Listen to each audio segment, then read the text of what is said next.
jusqu'à 80, j'ai dit, allez, on va dire 100, 200. Bon, j'avoue que c'est une énorme fourchette. Allez, on va dire 200, je suis un mec gourmand. On va mettre 200 Hz. Ça sera vraiment là où vont jouer les graves lors d'une voix. Grave, par exemple, je suis un homme. Quand un homme va parler, les graves de la voix, dans le spectre sonore, on aura vraiment beaucoup de graves.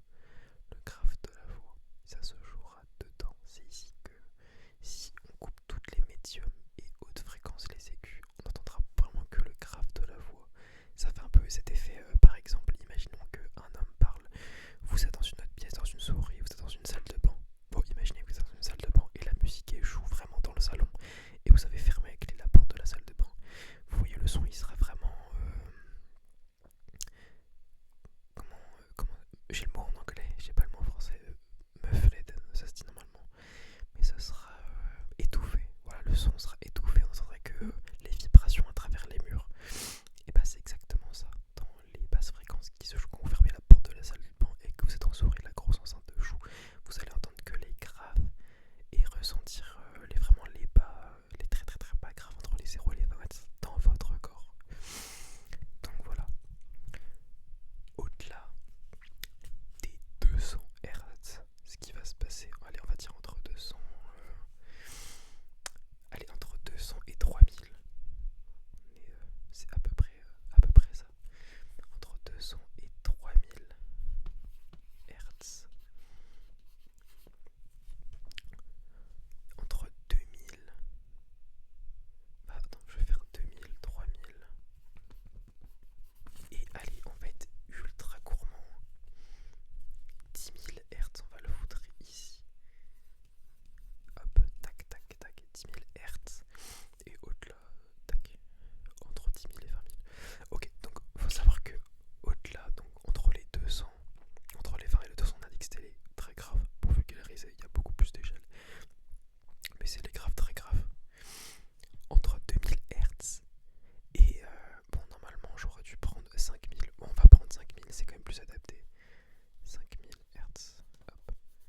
Bon, le schéma est vraiment digne d'un enfant de 8 ans, mais on peut comprendre à peu près la chose. Bon, j'espère que au montage j'aurai retourné l'image parce que sinon vous la voyez complètement inversée et c'est illisible.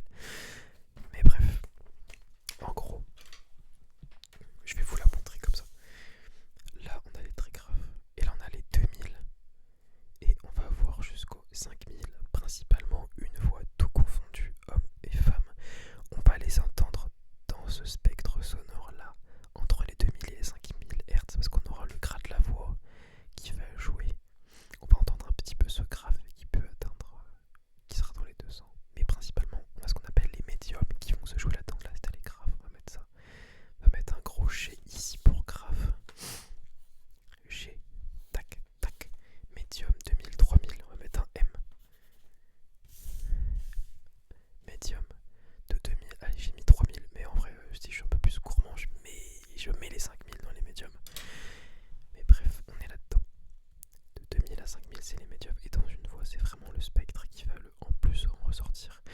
On n'aura vraiment pas, c'est pas aigu ni grave, c'est les médiums, c'est entre 2000 et 5000 Hz, donc c'est à peu près tout ce qu'entoure une voix. Par exemple, là, si je parle et que on coupe mes graves, donc on coupe, imaginons, mes fréquences à partir de 200 Hz et jusqu'à 20, on les coupe. Et bah, sur une voix, c'est pas trop dérangeant parce que la plupart d'un spectre sonore d'une voix, ça va se jouer entre 2000 et 5000 Hz. La base d'une voix, ça va se jouer dedans. Donc même si on coupe au-delà de mes 5000 et en dessous de mes 2000, mes 200,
5000, je veux dire une voix féminine, par exemple une voix d'une chanteuse.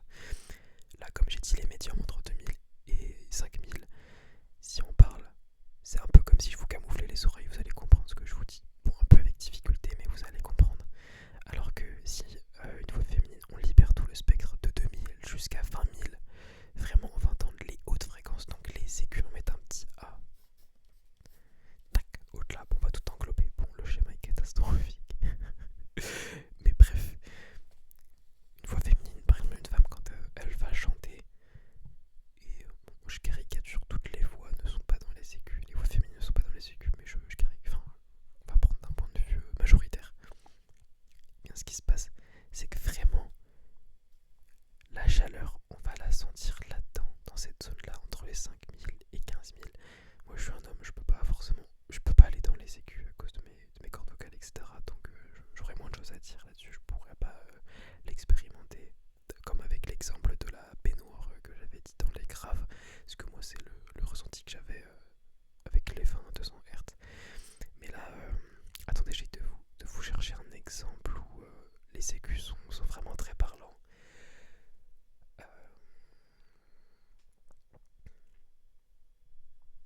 Imaginons que, je sais pas, pour tous ceux qui ont une sœur à la maison, imaginez que cette dernière a vu une araignée dans la salle de bain. On reste dans la salle de bain. Imaginons qu'elle ait vu une araignée, elle crie directement un cri, ça va être dans les aigus très rapidement. Donc, ce qui fait que même sur un cri féminin, on aura beau couper les médiums entre les 2000 et 5000, et on coupera, bon, si on coupe en dessous des 5000, donc les graves et les médiums, si on coupe tout ça et qu'on garde que les aigus au-delà de 5000 à 20 000, le cri sera ultra percevable quand même, parce qu'un cri ça va se jouer dans les aigus par exemple. Donc voilà, c'est assez simple comme schéma, comme métaphore. Donc voilà, et je pense que j'ai à peu près fait le spectre sonore de manière un peu vulgarisée, un peu catastrophique. Mais par exemple, dans une voix, j'avais dit que la plupart du temps, le spectre sonore il se jouait majoritairement entre 2000 et 5000, mais bien évidemment, quand vous parlez, excusez-moi, notre voix, elle a un spectre sonore qui est entre 0 et 20 000 Hz. Elle n'ira pas forcément à 20 000, elle ne sera pas forcément dans les 0, mais quand on parle, tout le spectre sonore est pris en fait. Dès lors que si moi j'arrête de chuchoter et que je parle avec ma voix normale, je vais faire un dessin. On va dire que là il y a le 0, 0, 200, 2000, 5000, hop, 10 000 Hz. Et au-delà, on va mettre 20 000 ici. On va pas se casser la tête avec les aigus au-delà de 10 000, hop. Quand je parle, ma voix, je vais essayer de faire un EQ. Schéma de l'EQ. Schéma spectre sonore d'une voix. Spectre sonore d'une voix. Hop, et bien justement ce qui va se passer dans le spectre sonore d'une voix, quand je vais parler, du coup on aura des sons compris entre 0 et 20 Hz, mais comme j'ai dit tout à l'heure, on va pas les ressentir, on va pas les entendre, on va plus les ressentir, mais quand il s'agit d'une voix, on va peu les ressentir, c'est vraiment une basse qui crache du feu, la terre va trembler, même moi quand je parle, à la limite le son tremble, mais le son, enfin je veux dire le son, l'air va trembler, mais l'air va pas autant trembler que c'était une basse qui crachait qui cracherait du feu à 100 décibels. Moi ma voix, je sais pas combien de décibels elle est, mais surtout en chuchotant, elle est pas très haute. Donc voilà, dans ce spectre sonore là, vous allez pas du tout l'entendre, vous allez même pas le ressentir en fait, je parle trop bas pour ça. Mais on va dire que, allez, ça peut être ça. Si je parle normalement, ça va être réaliste, la courbe va être comme ça. La courbe va être comme ça, voilà, là on est à 200, je vais le découper. Là on est à 200. Et si je parle, la voix, il y aura, moi j'ai une voix d'homme, donc on sera dans les 2000 à peu près, donc je peux me permettre de faire une sorte de petite bosse. 5000, bon j'ai pas une voix extrêmement grave non plus, petit à petit ça va baisser. 5000, 10 000, et on aura quand même des petites notes dans les 10 000, etc. Je vais plutôt faire des pics. Forcément ça va baisser dans les aigus, j'ai pas une voix extrêmement aiguë, ça va parce que c'est là où, comme je disais alors, il y a de la présence, il y a de la brillance. C'est là la voix elle est chaleureuse. Si on coupe à partir des 10 000, même sur une voix grave masculine, on sent que c'est comme si on se mettait un cas sur les oreilles, c'est pareil. On entend que les graves et les médiums, le son il est étouffé, comme tout à l'heure. Un peu la métaphore de la salle de bain. Imaginons que votre père il parle dans le salon, que vous êtes dans la salle de bain enfermé. Les sécu, vous allez pas les entendre, c'est trop loin. Vous allez entendre que les graves, pour ça le son il sera un peu flou. Vous entendrez pas parfaitement ce qu'il va dire, mais ce sera quand même à peu près audible. On aura donc on aura plus cette zone de chaleur, de brillance, de présence comme j'ai dit. Donc ouais, les écus partiront directement, donc on va faire des petits pics, ça part en bas et vas-y, on est à 20 000. Bon, je suis con que je t'ai passé mon schéma, enfin je suis bête, pardon. Du coup là on est au 2000, 5000, 6000. Bon, je suis désolé, c'est un peu c'est un peu catastrophique. Mais en gros, je vais faire une flèche. Oh, pas de flèche, je vais vous montrer. Ce sera plus simple. Excusez-moi pour l'écriture. Même en orthodontiste n'a pas, je vais changer ça. Mais en gros, voilà, j'essaie de faire le spectre sonore de ma voix à peu près. Donc on va voir qu'il y aura du son entre 0 et 20, mais on va pas l'entendre, même le ressentir, je parle pas assez fort. Entre 20 et 200, ça sera le grave de ma voix. Si on garde que entre le 20 et le 200, on n'entendra que des sons graves, mais absolument rien d'audible. Vous allez rien comprendre à ce que je dis. Ça sera qu'un son grave, très très grave, où il n'y a rien dedans. Si on va jusqu'aux 5000, on aura donc le grave et les moyens, les médiums. Donc là, si on enlève que les aigus, on garde le médium et le grave, vous allez pouvoir comprendre ce que je dis. Mais vous sentez que ma voix va être comme vachement étouffée, car c'est la métaphore de la baignoire en soirée avec l'enceinte. Et si on met tout, donc si on met les médiums, les graves, plus les aigus, là ma voix, alors la présence grâce aux aigus, elle sera ultra audible grâce au médium, et elle aura vraiment cette portée, si je peux dire, grâce au grave. Elle aura cette portée, cette lourdeur grâce au grave, elle sera impactante. Voilà, je pense que j'ai fait le spectre sonore. Et du coup, un EQ, bah oui, je suis complètement bête, c'était ça le sujet. Un EQ, ça sert à faire quoi? À supprimer les fréquences de X son. Par exemple, moi je m'enregistre pour ma voix. Imaginons que, je sais pas, je souhaite chanter ou rapper. Un EQ, par exemple, dans toutes les musiques, il y a des grosses basses. Imaginons qu'il y a quelqu'un qui chante, comme on a dit, il y a forcément des graves dans notre voix. Même dans beaucoup d'instruments, il y a forcément des graves ou quelques aigus. En fait, si on va vouloir faire jouer une grosse basse, les basses, faut savoir que du coup, elles jouent entre les 200 et les 0 la plupart du temps. J'allais parler de trucs plus techniques, je veux dire leur tonique va jouer entre les 0 et 200, mais on va pas aller là-dedans. J'en parlerai peut-être après, si je parle de la psychoacoustique, on verra. Mais bref, gardez en tête qu'une basse, grosse basse sur une enceinte, qu'importe le son qu'ils sont dans les graves, ce qui va faire vibrer votre enceinte, ça sera vraiment entre les 200 et 0. Imaginons que quelqu'un parle ou qu'il y ait plusieurs voix ou même une choré, un orchestre. Dans cet orchestre, il y aura énormément de sons en grave. Je sais pas, une grosse trompette. Il y aura une grosse trompette, il y aura pas mal de graves, une grosse trompette. Sauf qu'en fait, c'est quoi le problème? Imaginons qu'il y ait une voix dans le grave, ça fait un élément. Il y a une trompette dans le grave et on a une grosse basse qui joue dans les graves. Votre cerveau, il va rien comprendre. Ça va être le brouhaha, littéralement, en fait. Ça va être inconcevable pour votre cerveau et même l'appareil qui réplique le son. Le problème, c'est qu'il y aura trop de mêmes fréquences. Il y aura trop de mêmes fréquences en un endroit, entre 200 et 0 Hz. Du coup, ça va faire l'enceinte, quand elle va vouloir jouer, il va y avoir les voix, plus les autres instruments, genre par exemple la trompette, qui va l'étouffer et le bruit sera... Je sais même pas comment le dire. Ça sortira, la métaphore un peu, ça sortira en zigzag, que le son il soit net, fluide, propre. Ça va vraiment faire n'importe quoi en fait. Ça va grésiller, c'est exactement ça. Ça va grésiller. Vous allez tirer une tête, vos muscles vont se contracter au faciès. Frérot, c'est quoi ce son de malade? C'est terrifiant, c'est nul. Ça va grésiller, ça va faire un bruit de fou furieux. Imaginons que votre son de téléphone il bug un peu. La métaphore est un peu nulle parce que c'est pas forcément ce qui se passe. Imaginez juste que ça grésille. Votre téléphone il bug et que ça grésille. Ça va être un peu ça, ça va être un brouhaha pas possible. Ça va être ultra désagréable à l'oreille, ce qui fait qu'un EQ,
sonne de manière très nette. Et c'est pas exclusivement que grave les instruments qui jouent que dans les aigus aussi.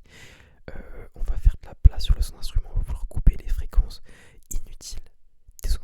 Une voix, les aigus c'est vraiment ce qui va apporter de la chaleur à la voix. Si on coupe les aigus, la voix va sonner un peu étouffée comme j'ai dit tout à l'heure, donc c'est pas ouf. Mais sur d'autres instruments, je sais pas, prenez une flûte, elle va principalement jouer entre, allez on va dire une tranche un peu au pif, entre, mais c'est pas au pif, c'est approximatif mais c'est réel, entre 2000 Hz et 10 000 Hz. Imaginons que cette flûte, on coupe du coup les fréquences entre 0 et 10. On coupe les fréquences entre 10 000 et 20, on les coupe. Si on fait ça, on garde que les fréquences entre 10 000 et 200, ce qui est déjà largement suffisant. Comme ça, dès qu'une voix, on va vouloir lui apporter plus de chaleur, elle, grâce à l'EQ, on va lui rajouter des décibels. Imaginons qu'une femme chante. Elle, pour ajouter plus de chaleur et de présence, de netteté dans sa voix, entre 10 000 et 20 000, on va peut-être, je sais pas, au niveau des 15 000, grâce à l'EQ, en termes de décibels, c'est le niveau du volume du son, on va pouvoir augmenter grâce à l'EQ à peu près ces décibels dans les 15 000 Hz. Il y aura plus de présence dans sa voix, ce qui fait que dans un son, on va plus la ressentir, elle aura plus d'impact.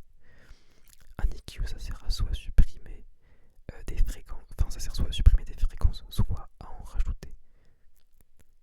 Je m'exprime mal, mais ça se trouve, ça sert juste à baisser les décibels de X fréquences, soit à les monter, voilà, si je souhaite vraiment être précis. Du coup, voilà pour les instruments qui jouent que dans les graves sur le son d'instrument, donc c'est inutile, on va les supprimer pour laisser la place que aux instruments graves. Et c'est pareil pour les aigus, ceux qui jouent que dans les aigus, ou ceux auxquels ça arrange de jouer dans les aigus, comme une voix qu'on souhaite booster pour ajouter de la présence, je sais pas, une guitare, une basse où il y a quelques aigus, c'est vraiment pour les basses grondantes, les basses comme dans le cinéma, elles vont avoir beaucoup de hautes fréquences, ce qui fait qu'elles vont vraiment être grondantes. Mais si vous avez